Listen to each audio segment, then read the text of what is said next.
Non-duality is available. At all times, it's available. Welcome, everyone. I'm Ma Primzarine, and this is a short series I am doing that is going through all sorts of qualities of non-duality.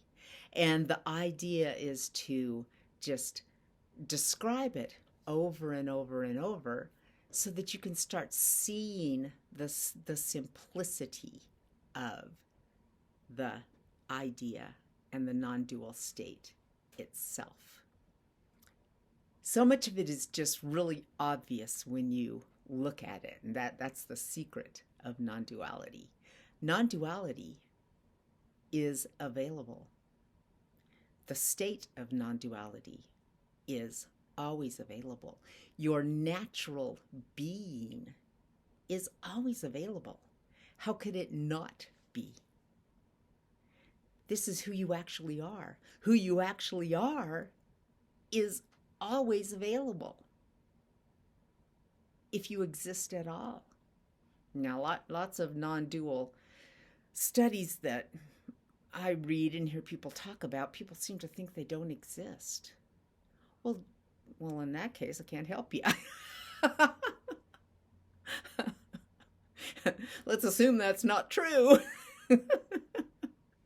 Otherwise than that, your natural state is always available. It's always there. You are always you, no matter what.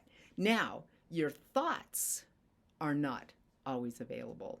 And here's a fun little trick to have. You know, we meditate and we try to get rid of our thoughts. Sit down by yourself and try to actually have a thought, like without a subject. Just sit there and try to have a thought.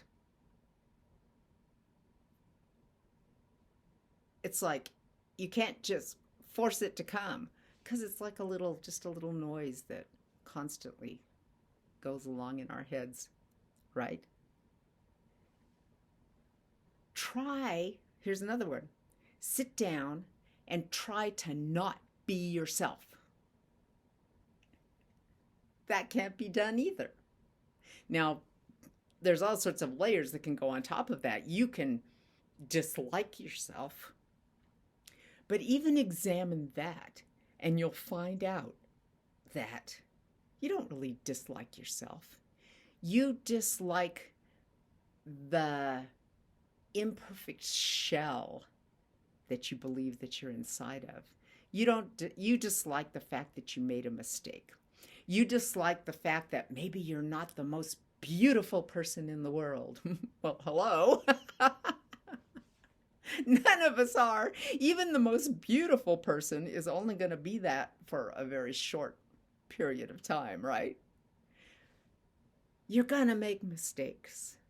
You're going to say the wrong thing. You're going to do the wrong thing. You're going to trip and fall. You're going to be not perfect in some thing that you're trying to do.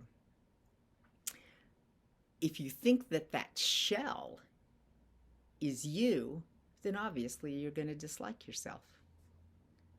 But what is there inside? What is it about yourself that you actually like? That's your actual being. That's your natural self.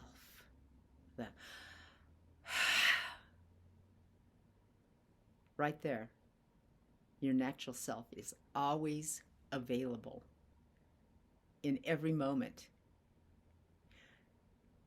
When you have the realization of, oh, this availability itself is me, this life itself is me, then the addiction to the belief that you're something else falls away just instantly. It's like, this is always available every single moment, even when you're asleep, even during that moment when you're making that mistake, even during that moment. Have you ever been in an argument or said something with somebody and then later you're like, oh, dang, I should have said. It's like all of a sudden you've come back to yourself. It's like, oh, even in that moment, you're there. Even in the moment where you should have said it, you were there. Knowing who you are is not going to make your shell perfect. But the being that you are is an intricately united energy source with everything else. And that is always available at all times. And this is what we're working to touch and see that we are in our non-dual studies.